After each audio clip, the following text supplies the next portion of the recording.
السلام علیکم، street talk میں خوش آمدید۔ آپ کے ساتھ میں ہوں عائشہ بخش۔ 100 سے زائد دن تک جاری رہنے والی خونریز جنگ، عالمی بے یقینی، توانائی کے بحران، معاشی کساد بازاری اور سفارتی کشمکش کے بعد آخر کار ایک ایسی خبر سامنے آ گئی ہے جس نے دنیا بھر میں امید کی نئی شمع روشن کر دی۔ ایران اور امریکہ کے درمیان مفاہمتی یادداشت پر اتفاق اور جنیوا میں 19 جون کو ہونے والی دستخطی تقریب اس بات کا اشارہ دے رہی ہے کہ شاید مشرق وسطی ایک نئے دور میں داخل ہونے والا ہے۔ مگر سوال یہ ہے کہ کیا واقعی امن کی فاختہ اب اڑان بھرنے جا رہی ہے؟ اسلام آباد ٹاکس کو 65 دن کا طویل عرصہ گزر چکا تھا۔ اس دوران دنیا وقفے سے ہونے والے حملوں، جنگ بندی کی بار خلاف ورزیوں اور بڑھتی ہوئی غیر یقینی صورتحال کے سائے میں زندہ رہی۔ عالمی معیشت دباؤ کا شکار رہی، تیل کی منڈیاں لرز رہی تھیں اور بڑے عالمی ماہرین بھی کسی مستقل حل کے بارے میں مایوس دکھائی دے رہے تھے۔ لیکن پاکستان اور قطر نے ثالثی کی کوششوں کا سلسلہ جاری رکھا۔ اب وزیر اعظم شہباز شریف نے خود اس پیش رفت کا اعلان کیا ہے۔ یقیناً یہ پاکستان کی سفارتی کامیابیوں میں ایک تاریخی اضافہ ہے۔ تمام نظریں اب جنیوا پر لگی ہوئی ہیں، جہاں ایران اور امریکہ کے درمیان مفاہمتی یادداشت پر باضابطہ دستخط متوقع ہے۔ وزیر اعظم شہباز شریف کی جانب سے معاہدے کی منظوری کی خبر سامنے آئی، پھر امریکی صدر ٹرمپ نے آبنائے ہرمز کھولنے اور بحری ناکہ بندی ختم کرنے کا اعلان کیا، جس کے بعد تہران نے بھی مستقل جنگ بندی کی تصدیق کر دی۔ سوال یہ ہے کہ جنیوا کی یہ تقریب کیا مشرق وسطی کے مستقبل کا نیا باب ثابت ہوگی؟ گزشتہ 65 دنوں کے دوران کئی مرتبہ ایسا محسوس ہوا کہ معاہدہ بس ہونے ہی والا ہے، مگر پھر اسرائیلی ہٹ دھرمی، امریکی ہاکش لابی کے دباؤ، ایران کے سخت گیر حلقوں کے تحفظات اور باہمی بد اعتمادی نے معاملات کو پیچیدہ بنا دیا۔ کئی مرتبہ تاریخوں کا اعلان ہوا، کئی بار پیش رفت کی خبریں آئیں، مگر ہر بار کوئی نہ کوئی نیا تنازع کھڑا ہو گیا۔ ایسے میں سوال اپنی جگہ موجود ہے کہ کیا اس بار تمام فریق اپنے وعدوں پر قائم رہیں گے یا پھر ایک بار امیدوں کا یہ چراغ بجھنے کے خطرے سے دوچار ہوگا؟ اگرچہ جنگ بندی، بحری ناکہ بندی کے خاتمے، آبنائے ہرمز کے دوبارہ کھلنے اور خطے میں فوجی کارروائیوں کے مستقل خاتمے کے اعلانات نے امید پیدا کی ہے، لیکن تاریخ گواہ ہے کہ مشرق وسطی میں امن کے راستے ہمیشہ ہی کٹھن رہے ہیں۔ معاہدے کے کئی نکات پر عمل درآمد ابھی باقی ہے اور فریقین کے درمیان اعتماد کا فقدان بھی ایک حقیقت ہے۔ یہی وجہ ہے کہ دنیا بھر کی نظریں 19 جون پر لگی ہوئی ہیں۔ کیا یہ دن امن، استحکام، بحالی کی نوید لے کر آئے گا یا پھر ابھی بھی پیالی اور ہونٹ کے درمیان بہت سی لغزشیں باقی ہیں؟ اسی پر پینل کی رائے آپ کے سامنے رکھیں گے۔ ہمارے ساتھ ہیں زیغم خان، رضا رومی، شہزاد چودھری اور حسن نثار صاحب۔ پروگرام کا سوال آپ سبھی کے لیے۔ پاکستان کی امن معاہدے کی نوید، امریکہ ایران کی تصدیق، 65 دن کی غیر یقینی، بدلتے گول پوسٹ، حملے، دھمکیاں، خطرات۔ امن معاہدہ یقینی یا اب بھی پیالی اور ہونٹ کے درمیان بہت سی لغزشیں باقی؟ زیغم صاحب، کیا منطقی انجام ہونے کو ہے اس کشیدگی کا یا ابھی تھوڑا ٹھہراؤ سے چلیں؟ آج کا دن دنیا کے امن کے لیے ایک بڑا خوشی کا دن ہے، پاکستان کے لیے فخر کا دن ہے۔ پوری دنیا خوشی منا رہی ہے، روح افزا پی رہی ہے، اور حد تو یہ ہے کہ مودی صاحب نے بھی آخر ایک ٹویٹ کر دی، اپنی خوشی کا اظہار کر دیا، اور آپ ایسی سڑی باتیں آج کے دن کر رہی ہیں اور آپ کی بہت سی باتوں سے اتفاق کیے بغیر بھی کوئی چارہ نہیں ہے۔ رسکس اس وقت تک بھی موجود ہیں جب تک دستخط نہیں ہوتے، جمعہ تک، 19 تاریخ تک۔ ایک شیطان پھر رہا ہے جو دلوں میں وسوسے ڈالتا ہے اور امن کو جنگ میں بدلتا ہے، جس کا نام نتن یاہو ہے۔ وہ اس درمیان میں کچھ کر سکتا ہے کہ یہ وقفہ بھی اس درمیان میں ہی کوئی چیز خراب ہو جائے، اگرچہ رسک نسبتاً کم ہے کیونکہ پھر امریکہ بہت اس سے ناراض ہوگا، لیکن یہ ہو سکتا ہے۔ لیکن دستخط کے بعد جو کام شروع ہونا ہے وہ ایک بہت بڑا چیلنج ہے، اس میں بہت زیادہ مشکلات ہیں، بہت زیادہ خطرات ہیں، واپس جنگ کی طرف جانے کا خطرہ ہے، کیونکہ تینوں بڑی چیزیں جن پر گفتگو چل رہی تھی اور جن پہ لڑائی چل رہی تھی، اتفاق رائے نہیں ہو رہا تھا، وہ اس پیریڈ میں چلی گئی ہیں۔ ابھی تک اس میں کلیئرٹی نہیں ہے کہ ان پر کیا ہوگا، مثلا نیوکلیئر میٹیریل۔ اب امریکہ بار بار نیوکلیئر میٹیریل کی بات کرتا ہے، ٹرمپ بار بار کہتے ہیں کہ ہمیں وہ چاہیے، وہ جو مٹی ہے وہ چاہیے، ہم جائیں گے حملہ کر کے وہاں سے لے کر آئیں گے، ایران اس کو ہمارے حوالے کرے۔ وہ بھی اس دور میں گفتگو ہوگی۔ امریکہ کی تمام تر کوشش کے باوجود فرائیڈے سے پہلے اس اگریمنٹ میں جو ہمیں معلوم ہے اس پر اتفاق رائے نہیں ہو سکا۔ न्यूक्लियर प्रोग्राम पर ये इत्तफाक राय नहीं हो सकता है उसमें से कुछ चीज़ों पर, कुछ कंसेशंस पर ईरान ने रजामंदी जाहिर की हो। हुर्मुज़ पर अभी तक दोनों मुल्क अलग अलग बातें कर रहे हैं। इसका मतलब है हुर्मुज़ के बारे में भी जो मुकम्मल इत्तफाक राय है वो 19 तारीख के बाद होने वाले मुज़ाकरात के अंदर होगा। फिर ईरान जो फाइनेंशियल बरात मांग रहा है, हम ये बात करते रहे हैं कि ईरान के लिए सबसे अहम बात ये है कि इस वक्त उस पर जो माली पाबंदियां आयद हैं, जिनकी वजह से उसकी मईशत बदतरीन मुश्किलात का शिकार है, जिसकी वजह से उसके अवाम में बेचैनी है और अवाम बार बार उठकर खड़े हो रहे हैं, मुजाहरे कर रहे हैं। तो ईरान ये समझता है कि यही मौका है कि सैंक्शंस में रिलीफ दी जाए, लेकिन अमेरिका भी ये रिलीफ उस वक्त तक देने को तैयार नहीं है। कम से कम कोई बड़ी रिलीफ उस वक्त तक देने को तैयार नहीं है जब तक कि मामला तय ना हो। तो ये भी 19 तारीख के बाद तय होना है। ये तमाम बड़ा मुश्किल सफ़र है। और तीनों जो मुल्क हैं इस वक्त अगर देखें, दो जो टेबल पे मौजूद हैं, एक जो टेबल पे मौजूद नहीं है, अमेरिका और ईरान जो टेबल पर हैं, और ख़ास तौर पे इसराइल जो टेबल पे नहीं है, उनके अंदर ऐसे तबकात मौजूद हैं, ऐसे पावर सेंटर्स मौजूद हैं जो नहीं चाहते कि ये डील हो। अगरचे इस वक्त ईरान और अमेरिका दोनों की हुकूमतें जो हैं वो बड़ी ज़रूरत महसूस कर रही हैं इस डील की, लेकिन ईरान में भी ऐसे सेक्शंस मौजूद हैं जो डील नहीं चाहते। अगरचे वहाँ पे क्योंकि जमहूरियत का एक ख़ास अंदाज़ है, तो इसलिए जो रहबर है उनकी बहुत बड़ी ताकत है। अमेरिका के अंदर बहुत सी आवाज़ें उठ रही हैं, और इसराइल तो उसका जो बड़ा हिस्सा, उसकी अक्सरियत, उसके अवाम की भी बड़ी अक्सरियत वो डील नहीं चाहती। वो जंग चाहते हैं, जंग को जारी रखना चाहते हैं, और वो लबनान में ही अगर दोबारा कार्रवाइयाँ करने लगते हैं, जो वो कह रहे हैं, अब भी कह रहे हैं, तो इसका मतलब है कि ये जुमे से पहले भी ख़तरा मौजूद होगा, इसके बाद भी ये ख़तरात इस सिग्नेचर के बाद लबनान में कुछ भी होता है या इजराइल करता है तो वो इम्पैक्ट डालेगा। बिल्कुल डालेगा, पहले भी डालेगा, बाद में भी डाल सकता है, क्योंकि ईरान ने यह वाज़े कर दिया है कि लेबनान जो है वो मेज़ पर मौजूद होगा, यानी इस मुज़ाकरात में लबनान का मसला शामिल होगा। अभी सारा मसला तो लबनान का चलता रहा ना, तो लबनान पर अगर इसराइल जंग छेड़ता है तो दोबारा से हॉस्टिलिटीज़ शुरू हो सकती हैं, और इत्मीनान की बेतहाशा कमी है। ईरान के हवाले से ये बहुत अहम बात है कि मुज़ाकरात क्या बाकायदा मुआहदा होने के बाद भी उसको तोड़ा गया अमेरिका की तरफ से, फिर 2 दफ़ा माहिदों के लिए मुज़ाकरात के दरमियान में भी उस पर हमला किया। बिल्कुल दुरुस्त हो गया। तो ईरान में ये थिंकिंग मौजूद है कि दोबारा उससे जंग छेड़ी जा सकती है, और वो इस इम्कान को रद्द नहीं कर रहे। तो बहुत सी मुश्किलात हैं, लेकिन इन तमाम बातों के बावजूद जिस कामयाबी तक आज हम यहाँ पहुँचे हैं, दुनिया पहुँची है, जिसमें पाकिस्तान का एक बहुत बड़ा रोल है, उसने उम्मीद का एक नया दरवाज़ा खोला है, उसने उस प्रोसेस की इब्तिदा की है जिससे सूरत हाल बदल सकती है, और एक नई उम्मीद की किरण जिसकी वजह से दुनिया को मिल सकती है। ठीक हो गया। शहजाद चौधरी साहब, ट्रंप की जानिब से भी ऐलान किया गया कि नेवल ब्लॉकेड हटा रहे हैं, बहरी जहाज़ तैयारी करें, सफ़र का आगाज़ करें। कुछ देर पहले भी वो बात कर रहे हैं कि तेल से लदे कई जहाज़ बाहर निकल रहे हैं, बहरी जहाज़ जनूबी रास्ता इख्तियार कर रहे हैं। क्या ये तमाम गुफ्तगू, ये इलेक्ट्रॉनिक सिग्नेचर्स और फिर जनीवा में होने वाली 19 जून अमन की फाख्ता उड़ान भर रही है, उड़ान भर पाएगी? मेरे ख्याल में तो उसके बगैर चारा भी नहीं था। हर वो चीज़ जो शुरू होती है उसका इख्तिताम भी होना होता है, ये एक फितरी बात है। और ख़ासतौर पर जंगें जिनका कि फैसला जल्द ना हो और वो स्टेलमेट बन जाएं और उसका कोई क्लियर रिजल्ट ना निकले, तो उनको तो इसी तरीके से ख़त्म होना होता है।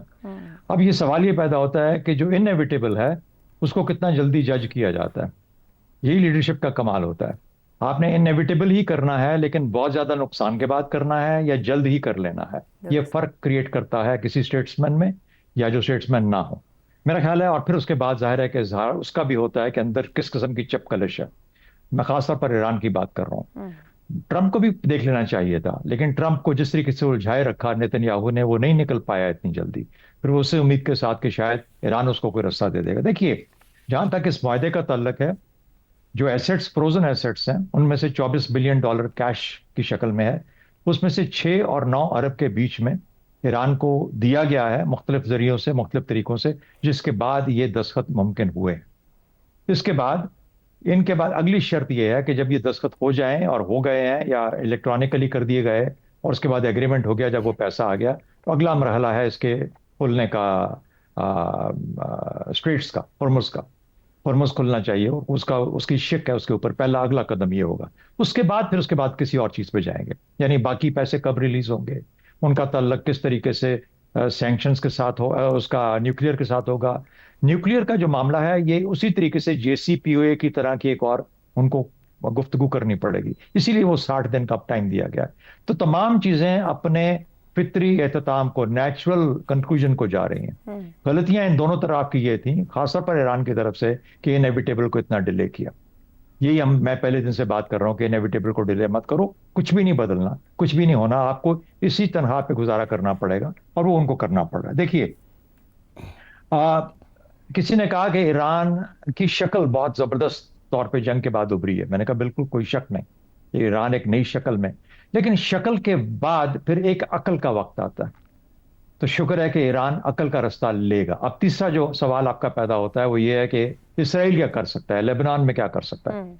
एक चीज मुझे यूं लगती है कि जिस तरीके से कि जब अगर अमेरिका ने काफी सख्ती के साथ, अमेरिका ने भी कोशिश की कि जंग दोबारा शुरू हो जाए, ईरान ने भी कोशिश की जंग दोबारा शुरू हो जाए, इसराइल ने भी कोशिश की जंग दोबारा, लेकिन किसी तरफ से कोई ज़ौक़ की आलम ऐसा था कि किसी तरफ से जंग फिर कंटिन्यू करने की हिम्मत तीनों तरफ में नहीं पड़ी। इसराइल तो शायद कर लेता, लेकिन उसको सख्ती से रोक दिया गया।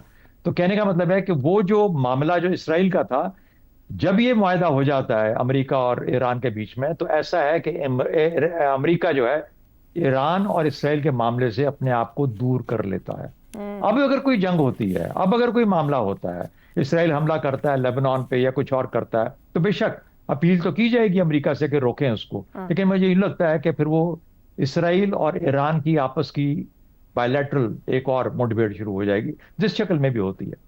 उस तरह की तो ज़ाहिर नहीं होगी जिस तरीके से अभी तक हुई है, बट ऐसा ही कुछ चलता रहेगा मामला इनके बीच में, जब तक दोनों अतराफ ठंडे नहीं हो जाते। बहरहाल जो पाकिस्तान की अचीवमेंट है वो अपनी जगह पे है। अब मामला क्या है नेक्स्ट? एक तो ये कि जहां पर हिम्मत डाली जाए, कोशिश की जाए, वहां पे रास्ते बन जाते हैं।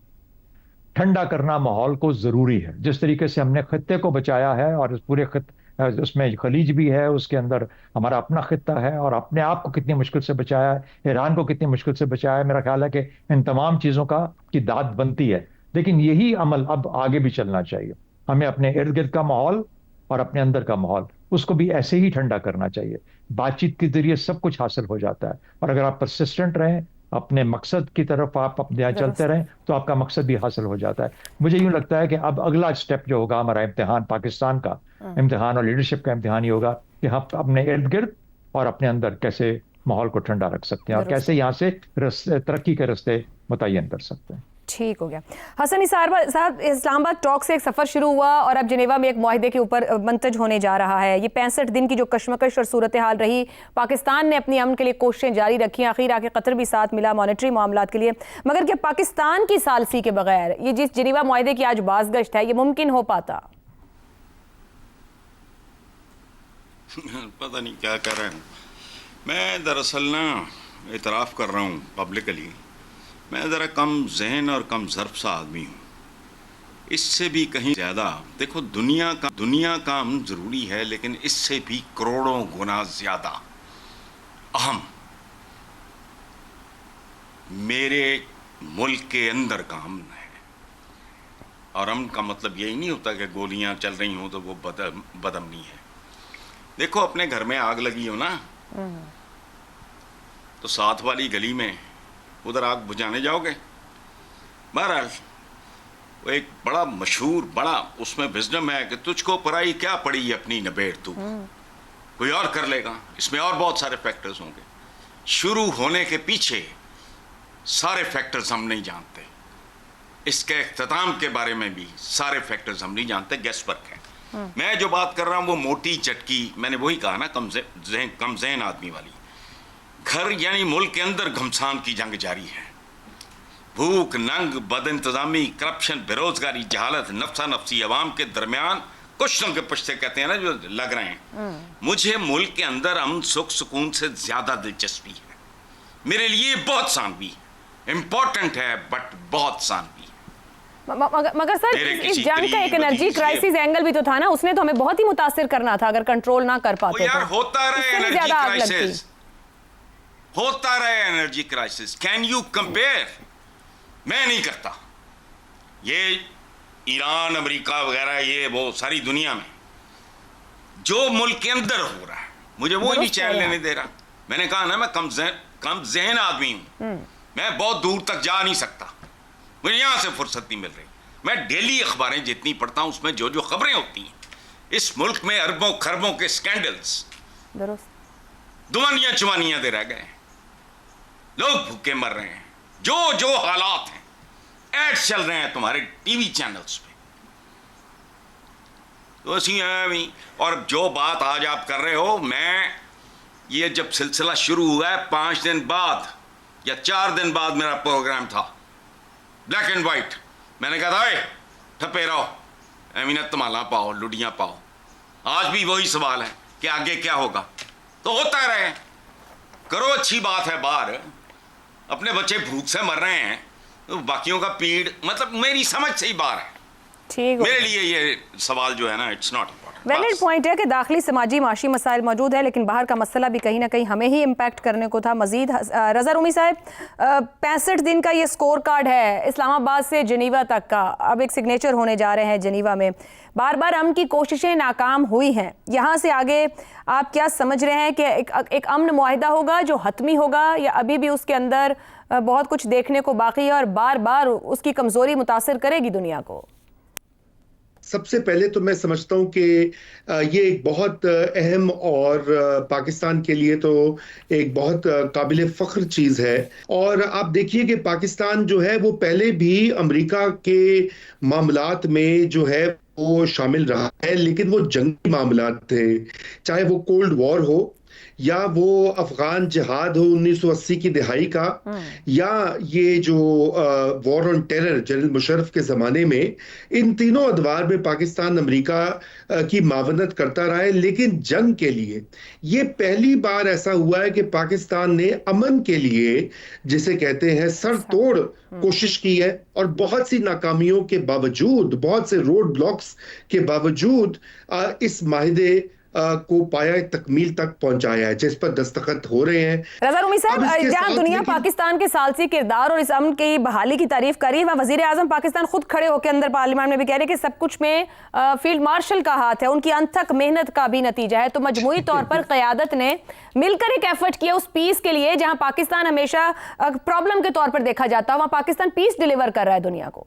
जी बिल्कुल आयशा, और यही बात अहम है कि वज़ीर आज़म ने ये जो जिक्र किया है, ये देखिए ना, ये तो इस वक्त एक तयशुदा बात है कि मुल्क में जो निज़ाम है उसको हाइब्रिड बोला जाता है, और उसमें मिलजुल कर ही काम हो रहा है। सिविल मिलिट्री लीडरशिप जो है वही आगे बढ़ा रही है। अब लोग इसके ऊपर तनकीद कर सकते हैं, इसके ऊपर मुख्तलिफ आरा हैं, वो हम किसी और दिन बात कर लेंगे। आज जो अच्छी बात है उस पर बात करते हैं।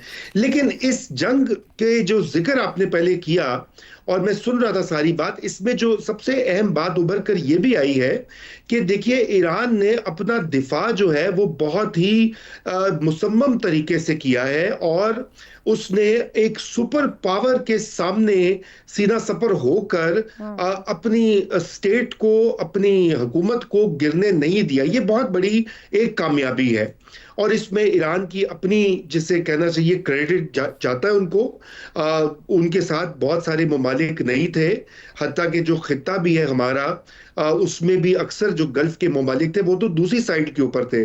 लेकिन जिस तरीके से ईरान ने अपने पत्ते खेले, मिसाइल्स वगैरह, ड्रोन्स का जिक्र तो होता ही है, आबनाए हुर्मुज़ को जिस तरीके से उसने एक स्ट्रेटेजिक लीवर के तौर पर इस्तेमाल करके अमेरिका को और मगरबी दुनिया को और पूरी ग्लोबल इकोनॉमी को भी एक तरीके से झंझोड़ा, वो बहुत बड़ी एक इस पूरी पिछले कई महीनों की जो जंग है उसका एक सबक है। और मैं समझता हूं कि अब इससे ये भी साबित हुआ है कि इस पूरे वाकये के बाद, अगरचे कि आपने जो सवाल किया है वो ये है कि क्या ये मायदा देरपा होगा, जी बिल्कुल यही सबसे बड़ा सवाल है, क्योंकि अभी तो वो बकौले शख्स पार्टी शुरू हुई है, क्योंकि अभी तो बहुत सारे मामलात और नुकात के ऊपर मजीद गुफ्तगू और फैसले होने हैं, जिसमें कि ईरान को जो पैसे जो उनका एक उन्होंने अपना हक कहा हुआ है कि हमें दें, 24 अरब डॉलर का जिक्र हो रहा है, वो किस तरीके से और कब उनको मिलेगा, सैंक्शंस पूरी तरह से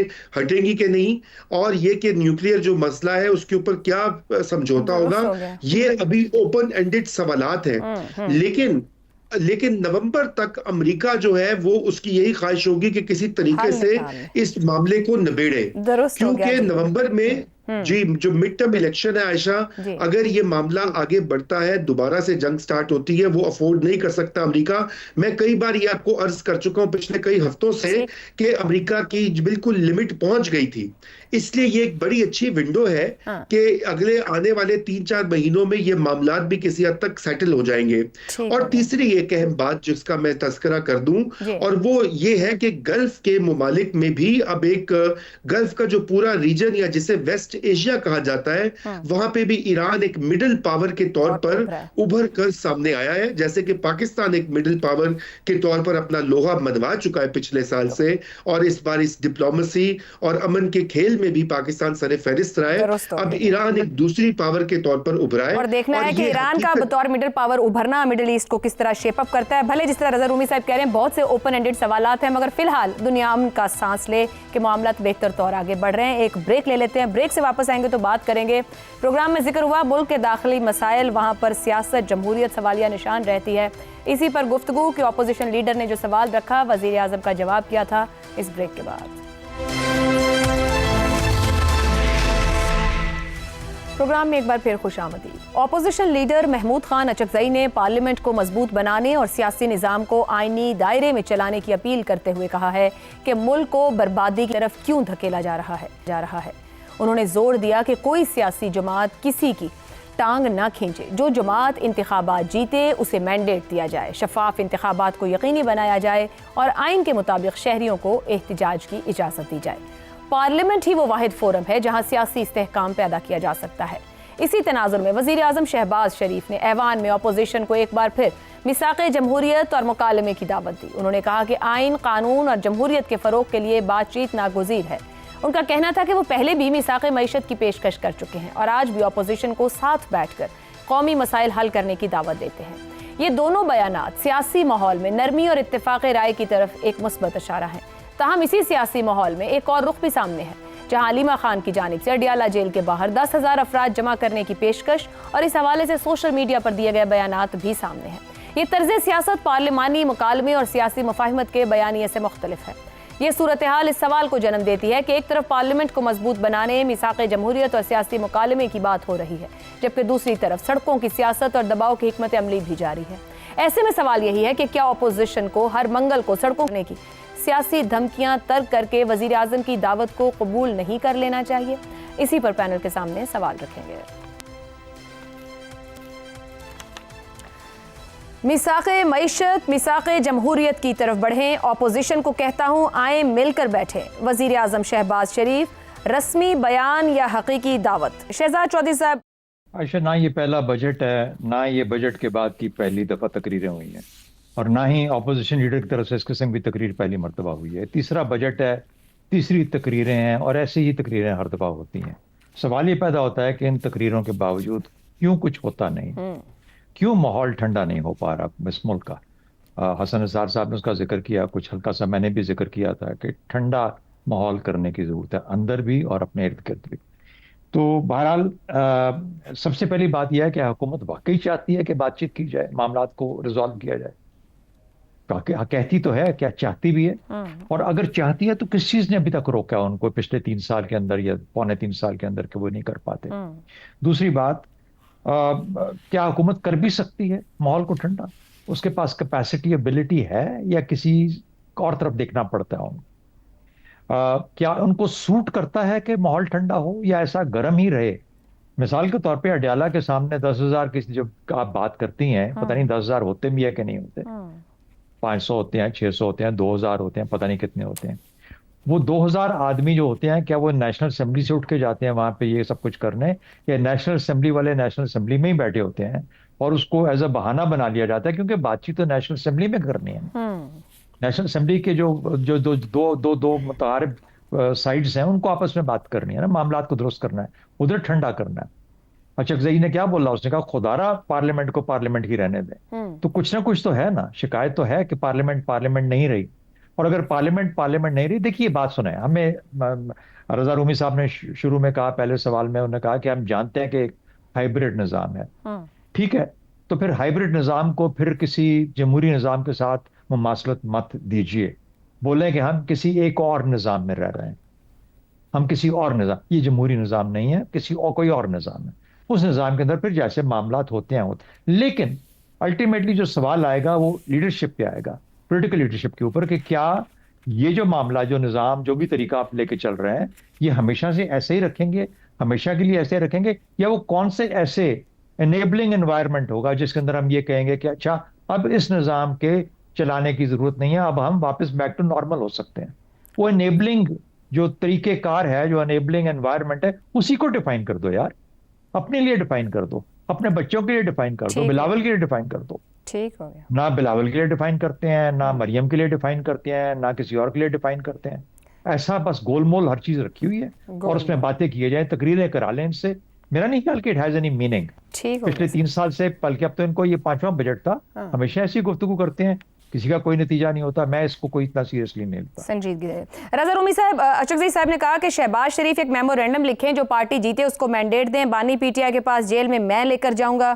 کیا منجھے ہوئے سیاستدان ہیں, بڑا دعویٰ کر رہے ہیں, وہ پہلے بھی ایک بار کہہ چکے کہ میں جاؤں گا اور میں شورٹی لے کر آؤں گا, یا وہ بھی صرف ایک پولیٹیکل سٹیٹمنٹ دے رہے ہیں, اس سے زیادہ وہ بھی ایکٹ نہیں کر سکتے ہیں؟ دیکھیے, اچکزئی صاحب ایک اولڈ سکول سیاستدان ہیں, اور یقیناً اگر وہ یہ بات کریں, ان کی بھی یہی خواہش ہوگی کہ پارلیمانی طریقے سے, جمہوری پارلیمانی طریقے سے ملک میں جو سیاسی بحران ہے اس کا حل نکالا جائے. مگر جن صاحب کے پاس وہ لے کر جائیں گے وہ روایتی سیاستدان ہیں ہی نہیں. وہ تو کہتے ہیں کہ وہ روایتی سیاستدان نہیں ہے, بلکہ وہ ان سے ماورا ایک شخص ہیں, کیونکہ جو عام باقی سب سیاستدان ہیں وہ تو آپ کو پتہ ہے چور ڈاکو وغیرہ ہیں. تو اس لیے یہ معاملہ وہیں پہ ٹھپ ہو جائے گا. دیکھیے, کوئی بھی میثاق یا اگریمنٹ کے لیے دونوں سائڈز کے اوپر رضامندی کی ضرورت ہے. اس وقت ہمیں یہ نہیں معلوم کہ حکومت کا, تو چلے ہمیں معلوم ہے کہ ایک ہائیبرڈ نظام ہے, اس میں 2 پلرز ہیں, ان 2 پلرز نے جو ہے فیصلہ کرنا ہے مل کر, ایک حاوی ہے, دوسرا. رضا رومی صاحب, کیا شہباز شریف اور اچکزئی صاحب کی ملاقات بھی کوئی نتیجہ دے سکتی ہے یا نہیں دے سکتی, وہ بھی just sitting on A T cup? دیکھیے, میرے خیال سے وہ ایک ملاقات شہباز صاحب کی اور اچکزئی صاحب کی ملاقات میں ایک تیسرے شخص کا ہونا ضروری ہے, پھر اس کی کوئی ویلیو بنے گی. اگر وہ تیسرے شخص نہیں ہوں گے تو پھر اس کی کوئی ویلیو نہیں ہوگی. نمبر 1. نمبر 2, عائشہ, اس میں یہ بات کیا بات کر دی, نمبر 2 پہ میں نہیں جاؤں گی. رضا رومی صاحب, آپ نے اپوزیشن لیڈر اور پرائم منسٹر کی ویلیو کو ہی کہہ دیا کہ کوئی ویلیو نہیں ہوگی, تو ایک بریک لیتے ہیں, بریک سے واپس آئیں گے, گفتگو آگے بڑھاتے ہیں. پروگرام کے آخری حصے میں ایک بار پھر خوش آمدید. حسن نثار صاحب, اچکزئی صاحب وزیر اعظم سے کہہ رہے ہیں کہ کچھ تو خیال کریں. وزیر اعظم کہہ رہے ہیں کہ میں موجود ہوں, آئیں بیٹھیں بات کریں.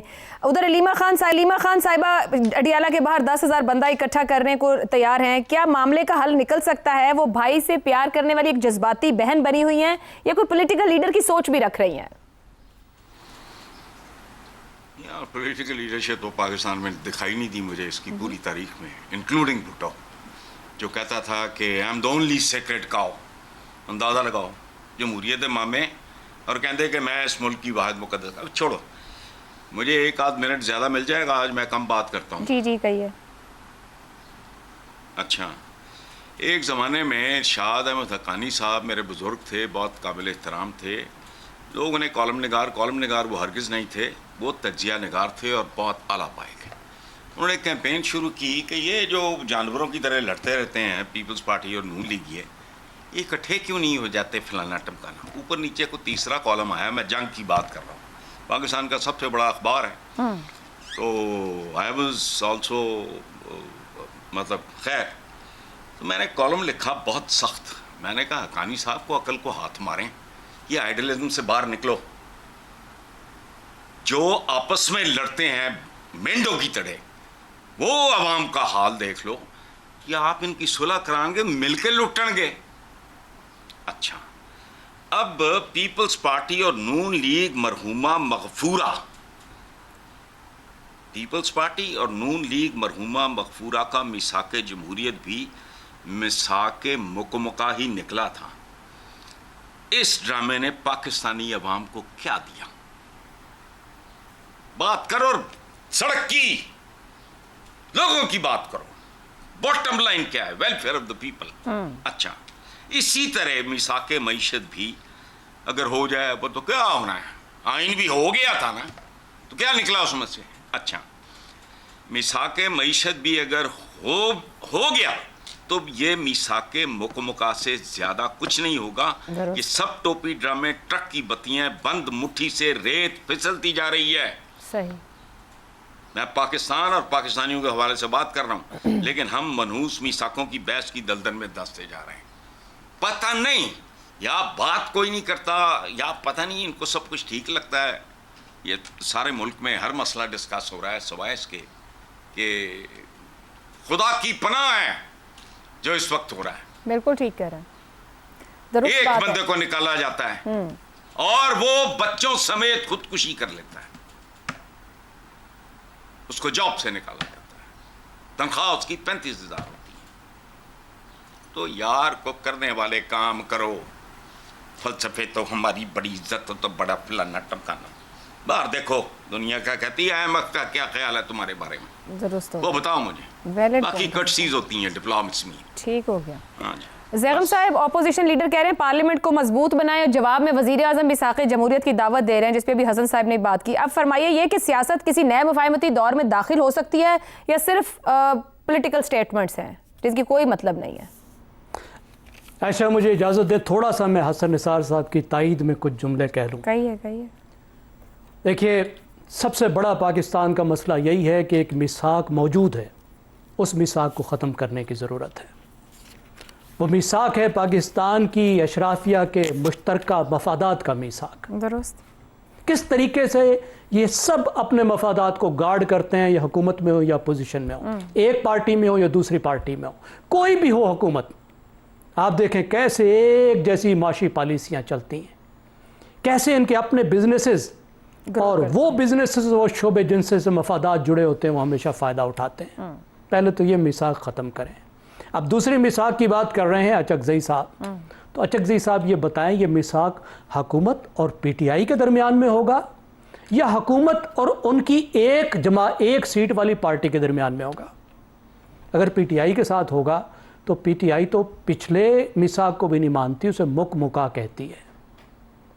उससे पहले तो वो ज़ीरो सम पॉलिटिक्स जो पाकिस्तान में बन गई है, जिसमें ये तय हो गया है कि अगर PTI होगी तो ये नहीं होंगे और ये होंगे तो PTI नहीं होगी। तो सब पे सवालिया निशान। ये ज़ीरो सम पॉलिटिक्स पहले इसको तो पहले ख़त्म करवा लेना, और पहले PTI से ज़रा ये तो मनवा लेना कि उन्होंने इस सियासत को खूब खेला है और अब वो नहीं खेलेंगे। ठीक हो गया ज़ैगम साहब, प्रोग्राम से इतना ही, इजाज़त दीजिए, अल्लाह हाफ़िज़।